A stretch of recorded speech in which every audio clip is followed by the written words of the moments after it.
రాష్ట్ర ప్రధాన కార్యదర్శి AP municipal workers and employees federation CIT అనుబంధ సంఘం రాష్ట్రంలో తెలుగుదేశం కూటమి ప్రభుత్వం అధికారంలోకి వచ్చిన తర్వాత మా ఉద్యోగాలు పర్మనెంట్ అవుతాయని మున్సిపల్ పారిశుద్ధ్య ఇంజనీరింగ్ కార్మికులు ఎన్ఎంఆర్లు భావించారు.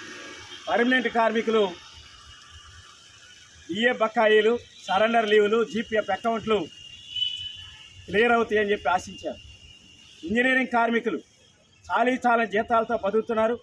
జీతాలు పెంచుతారని, ఉద్యోగ భద్రత కల్పిస్తారని, సంక్షేమ పథకాలు అమలవుతాయని ఆశించారు. కోవిడ్ కార్మికులు, బదిలీ కార్మికులు, ఎన్ఎంఆర్లు వీళ్ళకి మున్సిపల్ కార్మికులతో పాటు జీతాలు చెల్లించట్ల. ఈ రకంగా అనేక సమస్యలతో బాధపడుతూ ఉన్నారు. ఈరోజు పిడుగులాంటి వార్తని రాష్ట్రంలో తెలుగుదేశం కూటమి ప్రభుత్వం మున్సిపల్ కార్మికులు నెత్తి మీద పడేసింది. ఆప్కాసు 1వ తారీఖు 2వ తారీఖు జీతాలు వస్తున్నాయి. పిఎఫ్ డబ్బులు, ఈఎస్ఐ డబ్బులు వాటాలకు వెళ్ళిపోతా ఉన్నాయి. ఎవరు కాజేయట్లేదు. కానీ ఈరోజు ఆ సిస్టమ్ని తీసేసి ప్రైవేట్ ఏజెన్సీలకు అప్పగించాలని రాష్ట్ర మంత్రివర్గం తీర్మానించింది. ప్రైవేట్ ఏజెన్సీలకు అప్పగించడం అంటే మున్సిపల్ కార్మికుల జీతాలు సక్రమంగా రావు. 6 నెలలు 7 నెలలు బకాయిలు ఉంటాయి. పిఎఫ్ డబ్బులు, ఈఎస్ఐ డబ్బులు కాజేసేదానికి, కొల్లగొట్టేదానికి అవకాశాలు కల్పిస్తాయి. అదిరింపులు పెరుగుతాయి. ఈ రకమైనటువంటి ఒక అభద్రతలోకి కార్మికులు నెట్టబడేటువంటి సిస్టమ్ని ఈరోజు తెలుగుదేశం కూటమి ప్రభుత్వం తీసుకొస్తా ఉంది.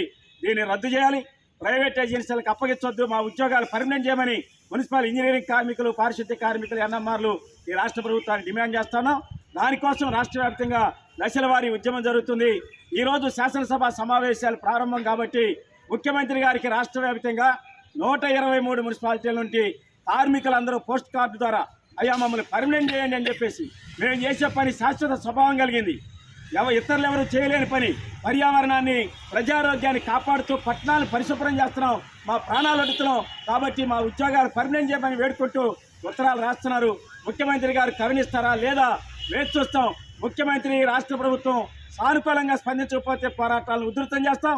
మార్చి 5వ తేదీన విజయవాడలో మహాధర్నా నిర్వహిస్తున్నాం. మహాధర్నాలో కార్మికులందరూ పాల్గొని జయప్రదం చేయాలని విజ్ఞప్తి చేస్తా ఉన్నాం.